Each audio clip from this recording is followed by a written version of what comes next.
Olá jovens, sejam bem-vindos ao canal de História Geral CPVAN. Hoje a gente vai ter essa aula que muitos alunos sempre esperam, né? Infelizmente essa aula vai ser ao vivo, não vai ser pessoal. Então é isso, certo?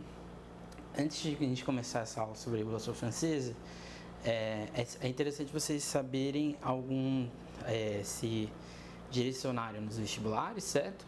Tanto o Enem, quanto a FUVEST, né, a USP, quanto a Unesp e a Unicamp já tem aí decidido mais ou menos as datas iniciais, tá? Dos vestibulares. Provavelmente essas datas vão mudar, então não se prendam muito nisso, mas o bom de sair o edital é que a gente sabe que vai ter o vestibular esse ano, certo? Então o que é a Revolução Francesa, né? A Revolução Francesa, ela é um grande lugar de memória. O que é um lugar de memória, né? O lugar de memória é uma construção que vai acontecer a partir do século XIX, mais precisamente a partir do processo revolucionário francês, que é exatamente a constituição da ideia de nação. Então, por exemplo, se a gente pegar o hino da França, né? Allons enfants de la patrie, le jour de gloire est arrivé. Então, avante, filhos da pátria, o dia da glória está pela nossa frente. O hino da França, né, que na verdade é um hino revolucionário, uma música revolucionária da Revolução Francesa, é na verdade um grande lugar de memória, assim como a bandeira tricolor, que é do período da Revolução Francesa, assim como o dia que, vamos dizer assim, a França renasce, que é o dia da queda da Bastilha, no dia 14 de julho. Então, ou seja, são vários símbolos que formam a ideia de nação da ideia de França. E isso gera o que a gente chama de lugar de memória, certo? Então, falar de 1789, né, é abordar um marco cronológico que funda uma simbologia do que vem a ser imaginário de nação, que é a França, sendo assim um elo comum a todos os franceses. Então, ou seja, é como se você ser um francês do sul, francês do norte, você ser um francês de direita, você ser um francês de esquerda, você ser um francês de uma linha de pensamento totalmente retrógrada ou uma linha de pensamento totalmente avançada. O que faz todo mundo ser francês, né, o que faz todo mundo ser incomum, é o 14 de julho, é exatamente a queda da Bastilha, é a Revolução Francesa. Então a Revolução Francesa, ela é um grande lugar de memória e ela constitui essa identidade comum a toda a França.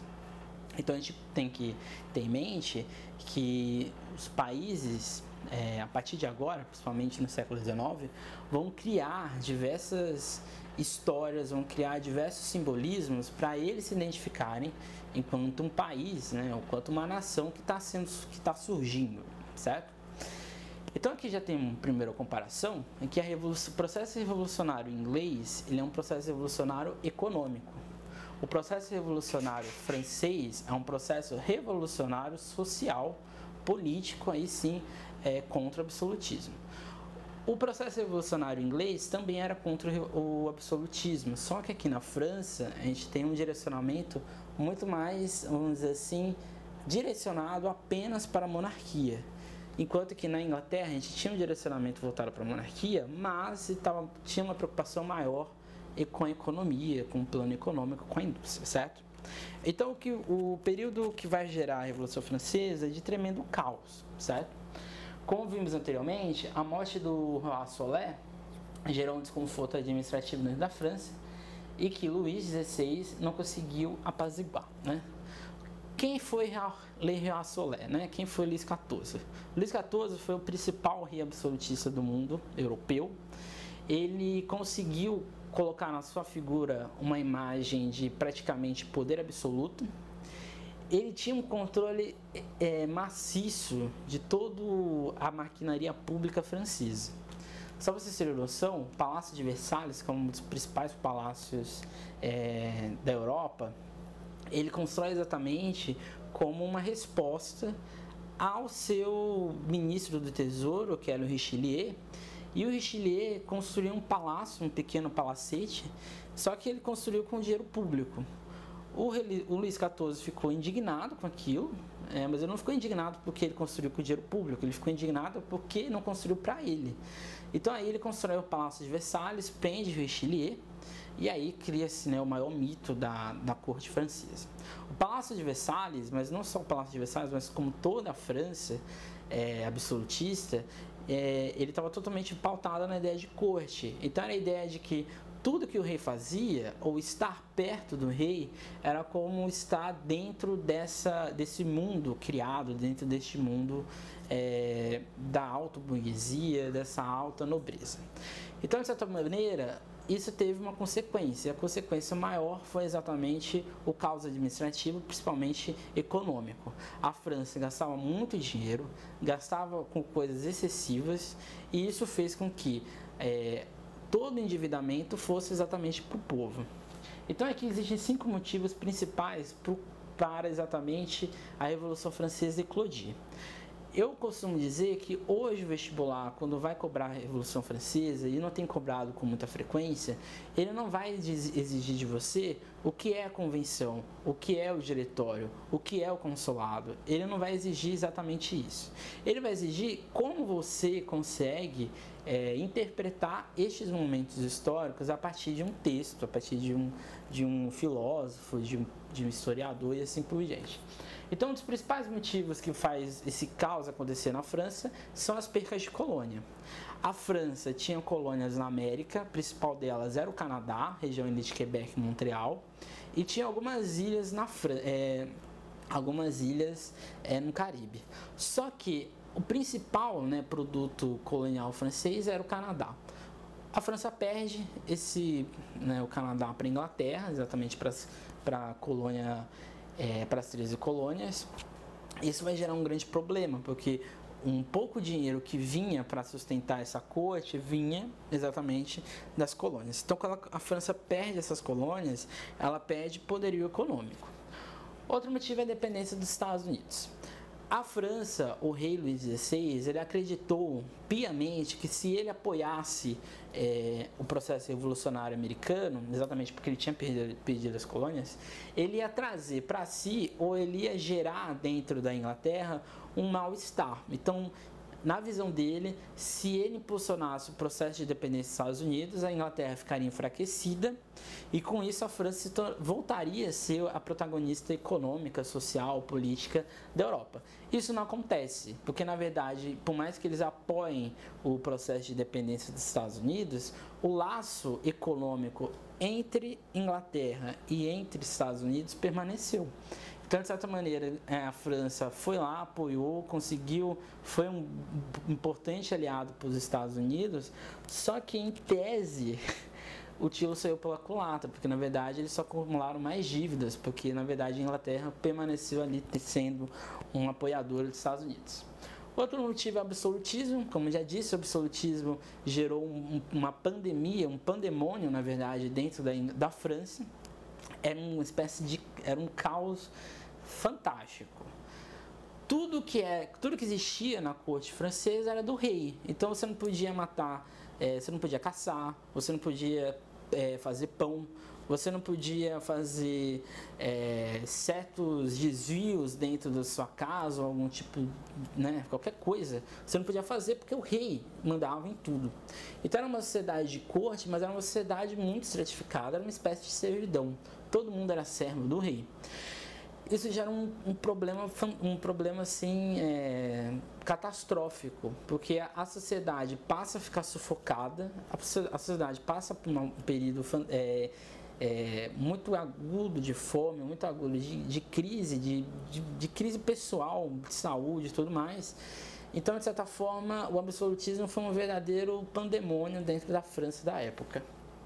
Isso vai gerar exatamente a fome e a falta de alimento, porque para ajudar, a França vai passar por um processo agudo de crise no solo, principalmente crise ambiental. Não tem mais como produzir, os rios vão se tornando lentamente pântanos, então já não é uma fonte confiável de água potável. Então, de certa forma, a França vive um caos dentro da política, dentro da sociedade principalmente. E o iluminismo, né? O iluminismo, como a gente viu nas aulas passadas, ele gera uma ideologia anti-monarquia e anti-clero. Mas principalmente é a anti-monarquia que vai impulsionar.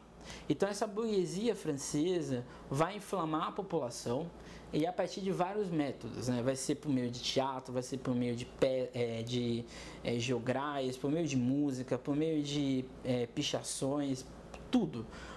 Essa burguesia vai inflamar esse povo e vai mostrar que, na verdade, este sistema deveria cair. E tudo isso só surge exatamente por causa desse pensamento iluminista de um pensamento esclarecido, de um pensamento de conhecimento próprio, certo? Então isso é muito potente, né? Então, ou seja, tudo que surge na França a partir de agora está em torno deste caos. É um caos administrativo, é um caos político, ele é totalmente formado, ele é totalmente articulado dentro desta monarquia, certo? Então isso é muito importante. O antecedente da Revolução Francesa é mais importante, é tão importante para você entender o que está acontecendo neste momento. Então aí a gente tem o início, né? Como que surge tudo isso. O ano capital da Revolução é 1789. Dentro da história, ou dentro do saber histórico, então 1789 é o ano capital para a gente entender tudo o que vai acontecer na França. Alguns historiadores, se você for pegar alguns livros de história mais antigos ou mais novos, você vai perceber que a Revolução Francesa ela não tem uma data de fim, mas ela tem uma data de início, e essa data é exatamente 1789. Neste ano, o rei Luís XVI percebe que essa burguesia era muito crescente, ou ela era muito pujante. E para a gente entender isso, a gente tem que entender o que são os estados, né? O primeiro estado, que era o rei, né? que era o clero, que era esse estado, né? que era minúsculo, ficava ali. Depois vinha a nobreza e por último vinha o povo. A nobreza, ela era meio que coesa, todo mundo tinha título, todo mundo tinha algum parentesco, né, entre, seja um duque, seja sei lá, uma princesa, seja lá quem for. Independente disso, existia uma nobreza de sangue, né? Você tinha que ter uma linhagem de quase 6 gerações, para comparar ou para comprovar que você era da realeza, da nobreza. Só que o povo, ele é colocado dentro de um mesmo grupo. Então o povo era um cara da alta burguesia e um miserável. Então por isso que a Revolução Francesa, ela tem esse ar de ser uma revolução de que preza a igualdade, sendo que na verdade quem patrocina essa revolução é essa burguesia, seja alta ou baixa ou média, e quem vai mover a revolução é o povo. O Luís XVI percebe que essa burguesia, né, essa alta burguesia que tinha um controle econômico muito grande dentro da França, começa a se mover contra o rei. Então o que ele vai fazer? Ele vai promulgar, ou ele vai organizar a Assembleia dos Estados Gerais. E o que é a Assembleia dos Estados Gerais? Em tese, era um mecanismo democrático que o rei criou, ou que existia dentro da França absolutista, que todo mundo possuía direito de voz, vamos dizer assim, um direito de opinião. Só que isso era meio que de fachada, porque se a gente for pegar o modo como era feita a votação, ele era totalmente desigual. Então, cada estado, né, quando se a gente for pegar aqui nesse gráfico aqui, né, essa parte vermelhinha é o clero. Essa partezinha aqui é a nobreza. Então, 5% de toda a França estava dentro dessa lógica minúscula de pessoas que não produziam nada e só consumiam. Enquanto que quase 95%, quase, vamos dizer assim, quase que a França inteira era composta no terceiro estado, que era o povo. E por que isso é importante, né? Porque por mais que tenha mais pessoas, né, essa manobra política que o Luís XVI faz é o que? Cada estado tem direito a um voto. Então, dentro da Assembleia dos Estados Gerais, fica decidido que o governo absolutista é mantido, os impostos para a população, para o povo, permanece e ele aumenta. Então, ou seja, a dívida da França seria paga pelo povo no geral, mas principalmente pela burguesia que não aceita isso. E aí gera o caos, e aí gera a briga, aí gera todo o alvoroço, porque vai ser promulgada a Assembleia Nacional Constituinte e que vai sim aí ser ratificada a ideia de que o rei continua sendo o todo-poderoso, o povo vai ter que pagar altos impostos e aí vai gerar toda a pressão política que vai gerar aí sim no dia 14 de julho a queda da Bastilha. E o que é a queda da Bastilha? A queda da Bastilha é aquilo lá que a gente viu no início da aula, um lugar de memória. É um símbolo do processo revolucionário. É nada mais nada menos do que as pessoas vão lá, simplesmente, derrubam tudo que acontece, todo esse aparato militar, esse aparato de repressão, porque na verdade a Bastilha ela não era uma prisão de pessoas que cometiam delitos mais terríveis, porque na verdade você estava dentro da Bastilha porque você era na verdade contra o rei. Então, por exemplo, se você caçou um coelho, e caça era proibido na França, você ia ser preso e ia ser levado para a Bastilha. Se você cantasse uma música satirizando o rei ou a sociedade de corte, você ia para a Bastilha. Então a Bastilha era um símbolo de repressão, de opressão do rei perante o povo. Então o povo, revoltado com as decisões da Assembleia Nacional Constituinte, invade a Bastilha, toca fogo e aí vai ser declarado um caos em toda a França. Então a gente percebe que essa burguesia, ela inflama a população, ela coloca ali essa ideia, né, da antimonarquia e ela consegue com que esse povo, né, esses miseráveis, esses camponeses, seja lá quem for, que não era dessa burguesia, ou seja, que não estava dentro dessa lógica comercial, é esse povo que vai gerar todo o processo revolucionário. A gente pode dizer que a Revolução Francesa, ela não tem uma guerra, não é exatamente uma guerra civil. Ela é uma série de conflitos, uma série de revoltas populares, principalmente nos arredores de Paris. Mas ela vai acontecer também em toda a França, só que aí em formas de intensidade diferenciadas, certo? Então, o que de fato é a Revolução Francesa é o acontecimento da queda da Bastilha, que é um acontecimento basilar dentro da história da Europa no final do XIX e no século XVIII e do século XIX. Por quê? Este símbolo que é a Bastilha, ou que é essa queda da Bastilha, que é a principal data da França, é o que vai mover e vai gerar todo esse ideal revolucionário em todo o mundo. Então, na verdade, a Revolução Francesa ela é uma grande mentira, porque tudo que vai acontecer depois do 14 de julho é uma farsa. Ou ela é apenas um prolongamento de uma disputa de poderes políticos entre os principais atores, as principais visões do que deveria ser a França a partir de então. Então, a gente pode dizer que aqui acaba a Revolução Francesa, né? Mas não, ela continua porque o fim dela vai ser mais para frente, lá em 1804, ok? Então, o processo revolucionário, como a gente acabou de dizer, por mais que ele mova a população, esse povo vai sim agora ser dividido.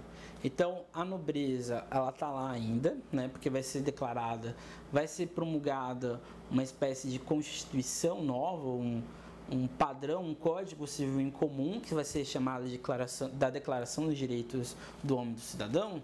E essa declaração vai dizer que todo cidadão francês ou que toda a França ela vai ser regida por leis em comum. Então não vai ter mais uma pessoa soberana que vai mandar em todo mundo.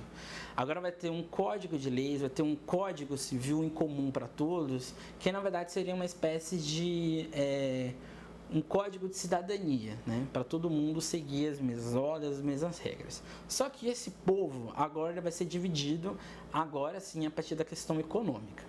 Então a gente vai ter a divisão do mundo francês entre jacobinos, que eram considerados mais abertos à participação popular, e os girondinos, considerados mais liberais e defensores de uma participação limitada do povo.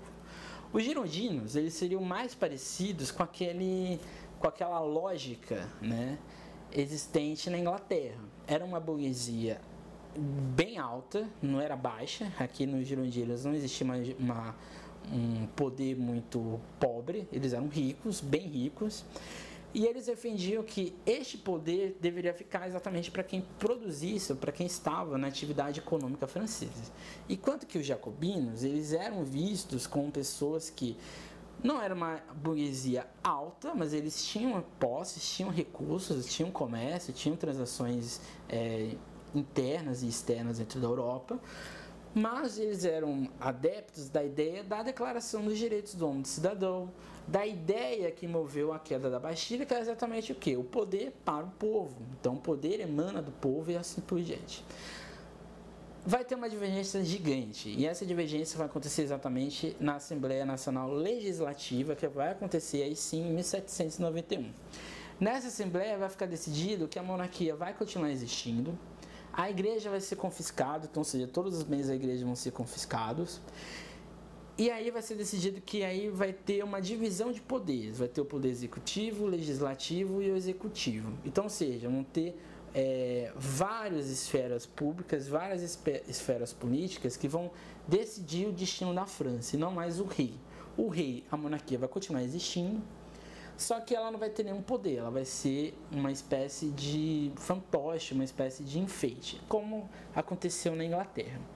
Só que é essa disputa política que não acontecia na Inglaterra que vai gerar o caos na França, porque os jacobinos não concordam com os girondinos não concordam com os jacobinos. E aí vem a grande pergunta, né? E o povo, né? Onde fica o povo nessa história, né? Embora seja discutível o papel do povo, em nenhuma fase da Revolução ele teve protagonismo de fato, o que nos faz pensar o papel de ambos os partidos existentes. Nem o partido girondino e nem o jacobino, que era mais adepto à participação popular, nenhum dos dois promulgou ou fez um ato de que esse povo, né, que eram chamados de sans-culottes, que eram sem os aparatos, né, eles tinham uma veste mais simples, esse povo, que é o que move a revolução, ele vai ficar à margem, ele não vai ser reconhecido, ele não vai ter protagonismo de ação política. Embora os jacobinos tivessem esse direcionamento, eles não tinham uma preocupação muito forte com exatamente o que estava acontecendo. Por isso que a gente tem o hábito de dizer que os jacobinos eram mais à esquerda e os girondinos eram mais à direita. E o Centrão, né, que era o partido do Pântano, era aquele partido que decidia as ações a partir do que cada um dos dois concordava ou quem estava em alta. O sans-culottes, que era o povo, essa massa popular, não vai ter voz nunca vai ser ouvido dentro de toda a França, ok? Isso é importante porque a Assembleia Nacional Legislativa ela vai ter o seu ápice, ou ela vai ter o seu grande momento de ratificação, quando aí sim a Áustria e a Prússia, impulsionada pelo Luís XVI, tentam dar um contragolpe ao povo, invadindo a França e tentando acabar com toda a revolução. Eles não conseguem, o rei vai ser morto, vai ser decapitado junto com a mulher dele, e aí sim vai ter, vamos dizer assim, uma outra fase da Revolução Francesa. Então lá a primeira fase é a queda da Bastilha, a segunda fase é dentro da Assembleia Nacional Legislativa com a morte do rei. E aí a gente vai ter os dois períodos complexos da Revolução, certo? O primeiro deles vai ser entre 1792 e 1795, que é o período da Convenção. E o que é o período da Convenção? A convenção vai ser liderada pelos jacobinos, que eles tinham ali um apoio popular um pouco maior. Eles vão promulgar diversas alterações no Código Civil francês, e aí vai ser um código mais aberto ao povo. O povo tem uma certa participação popular, mas não efetiva, mas eles têm certos direitos que eles não possuíam. E a nobreza vai ser extinta por completo, então não existe mais nobre, os nobres na sua maioria ou vão ser mortos ou vão ter que fugir da França. Não tem ideia de prisão, tá? Por isso que o período da Convenção, que é esse período aí entre 1792 e 1795, é conhecido como período do terror. Porque a partir de 1793 vão ser iniciadas séries de tribunais populares, séries de acusações entre várias pessoas que tentam burlar o que a Convenção ou o que os jacobinos achavam que era melhor para a França. Por quê? a França passa de uma monarquia, aquela monarquia parlamentar instituída na Assembleia Nacional Legislativa, e passa agora para uma república. Então, o início da República Francesa é em 1792, que a gente chama de Primeira República. E nessa Primeira República é um caos, porque os jacobinos, o que eles prezam, ou o que eles acham que é o certo para a França, ninguém cumpre. Então, os próprios líderes do movimento jacobino são mortos. O Danton vai ser morto. E o próprio Robespierre, que cria os tribunais, que cria a guilhotina, ele vai ser morto. Então, o período de convenção é um período que os jacobinos têm poder, eles não sabem lidar com esse poder e eles só agravam ainda mais o protagonismo político dos girondinos, que aí sim eles vão dar um golpe, o golpe do diretório, que vai ser entre 1795 e 1799. Esse período é um período muito complicado, porque os girondinos eles excluem o povo de todos os direitos civis existentes. Eles não têm apoio nenhum do parlamento, da república, de todos os poderes existentes. Os próprios jacobinos ficam indignados com o golpe que eles dão, porque na verdade ninguém promulgou que os girondinos seriam eleitos, mas como vai acontecer esse período de estabilidade no período da convenção, eles estabelecem um diretório que na verdade nunca deu certo, nunca dá certo. Então os girondinos, dentro do diretório, eles vão dar um autogolpe neles próprios, porque eles vão fazer várias medidas impopulares, eles vão dar novo poder à igreja, eles vão, de certa maneira, perdoar a nobreza, eles vão iniciar um processo liberal dentro da França. E isso não dá certo, isso dá mais revolta popular, e aí eles dão um golpe neles próprios quando eles fazem, assim, o período do consulado, que é o golpe do 18 Brumário. O golpe do 18 Brumário, ele vai instituir que a França deixa de ser república e passa a ser uma espécie de império. Aquele império romano que a gente já viu, que existe o Senado, existe o consulado, então, ou seja, o diretório o consulado vai ser exatamente o período em que vão existir 3 cônsules na França. E um desses cônsules vai ser exatamente Napoleão Bonaparte, que era uma espécie de popstar dentro do processo revolucionário de toda a França. O Napoleão ele era bem visto tanto pela ala jacobina, tanto pela ala girondina e principalmente pelo povo. Então, uma espécie de golpe que os girondinos dão para eles serem mais privilegiados pelo Napoleão, que de certa maneira acontece, porque o Napoleão ele vai privilegiar mais os girondinos. Mas, de certa forma, o período do consulado vai mexer muito com a cabeça do Napoleão Bonaparte, porque aí sim ele vai dar um golpe, dentro do golpe que já tinha sido um golpe. E aí sim ele vai instituir o Império Francês, que vai de 1804 até 1819. O período do Napoleão, existe um vídeo, uma aba aqui no nosso canal, vou deixar aqui, acho que o card em cima, um card que você vai direto para a aula de Napoleão Bonaparte, tá? Porque a aula que vem, que vai ser Revoltas Burguesas, você assiste essa aula, assiste o vídeo do Napoleão Bonaparte, e aí você vai ter o contexto da toda a aula, da aula da semana que vem, que vão ser as Revoltas Burguesas, ok? Então, esse momento que a gente acabou de ver, né, que é exatamente todo esse período de convenção, diretório, consulado, depois império, esse período todo ele é muito complexo e ele é muito cheio de entraves.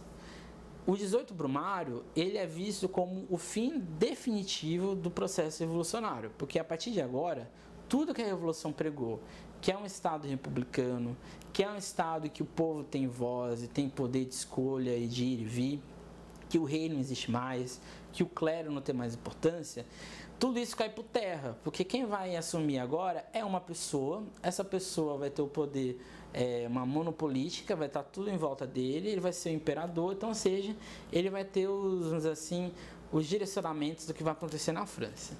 Então, o 18 Brumário, no livro do Marx, né, que tem o mesmo nome, 18 Brumário de Napoleão Bonaparte, é um dos principais livros dele, ele diz o seguinte: todas as revoluções do período revolucionário aperfeiçoavam essa máquina, que era essa máquina, vamos dizer assim, burocrática, administrativa, na ideia do rei, né, da ideia do absolutismo. Só que em nenhum momento, isso tudo, ou tudo que foi promulgado, se preocupou em destruir. Por quê? O povo, a burguesia, ela promove a revolução, ela agita, ela cria um caos político, ela não coloca o povo no poder, porque ela nunca quis isso, mesmo a burguesia jacobina. O povo em si, ele vai sempre ser massacrado, porque ele nunca vai ser ouvido, ele nunca vai ter participação popular. Tanto é que o musical do Victor Hugo, né, Os Miseráveis, ele conta bem isso. É uma França que ela é revolucionária, ela tá ali acontecendo, né, a ideia de política, da república e tal, essa coisa bonita, mas o povo continua pobre, continua sem condições de vida, sem condições de ter escolha. Então, o período revolucionário francês, ele é feito de várias fases, ele tem vários fins, ele tem vários recomeços, vários inícios, mas talvez o final dele, de fato, é o 18 Brumário, é a queda do Napoleão Bonaparte, que é quando Napoleão Bonaparte assume. Existe uma outra visão de Revolução Francesa, que o fim da Revolução Francesa vai ser em 1819, quando o Império Francês vai ser desmembrado, né, quando o Congresso de Viena acontece, e o Napoleão Bonaparte deixa de ser o rei, né, e a França volta a ser uma monarquia que depois vai se tornar república, né? Porque o que é importante? Todo o século XIX na França, a França vai passar por processos de império e processos de república. Então, vai e vem danado, um vai e vem desastroso.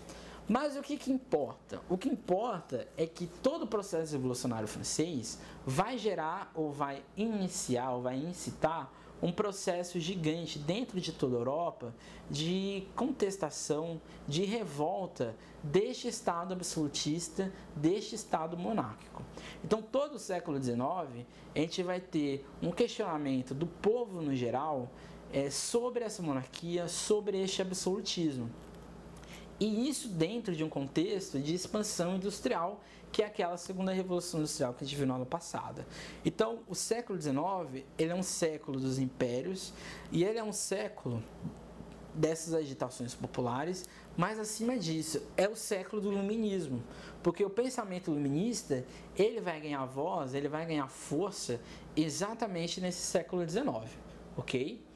Só que o processo revolucionário francês não fica só na França, ele vai se expandir por outros países, principalmente na América, e que a essência ideal republicano vai impulsionar todas as revoltas de independência do continente americano, principalmente na região ali da Colômbia, Venezuela e Equador, sob a liderança do Simão Bolívar. Só que o processo revolucionário francês, ele tem uma igualdade, uma liberdade provisória, uma igualdade irrisória e uma fraternidade aleatória. Ou seja, ele não é um processo que vai gerar, ele não é uma revolução que vai gerar uma ampla participação social. Se a gente for comparar a Revolução Francesa em relação à Revolução Industrial, a Revolução Francesa, ela tem sim uma participação social e ela tem um ideário mais social, mais anti-monarquia do que a Revolução do que as revoluções inglesas. Porque a Revolução Inglesa, né, a industrial, a puritana e a gloriosa, só tem uma preocupação econômica. O povo continua sendo ali totalmente deixado de lado. As duas únicas revoluções que a gente vai ter, que aí sim, de fato, vão ser revoluções sociais, vai ser a Revolução Mexicana, em 1910, e a Revolução Russa, em 1917. São essas duas revoluções que, de fato, vão colocar o povo no poder e onde o povo vai ter participação e voz ativa. A Revolução Francesa, ela é mais um símbolo, ela é um símbolo moderno, ela é o símbolo do início da era contemporânea, porque é o início dessa ascensão da burguesia, dessa elite liberal tendo protagonismo na Europa e, acima de tudo, do início de uma era capitalista, de uma era industrial, que a gente vai acompanhar aí sim no século XIX, que vai ter o seu auge e o seu colapso em 1914, no processo da Primeira Guerra Mundial. Então, por que você tem que saber a Revolução Francesa? Porque você tem que entender que essa Europa que existia até 1789 vai deixar de existir ou ela vai passar por adaptações.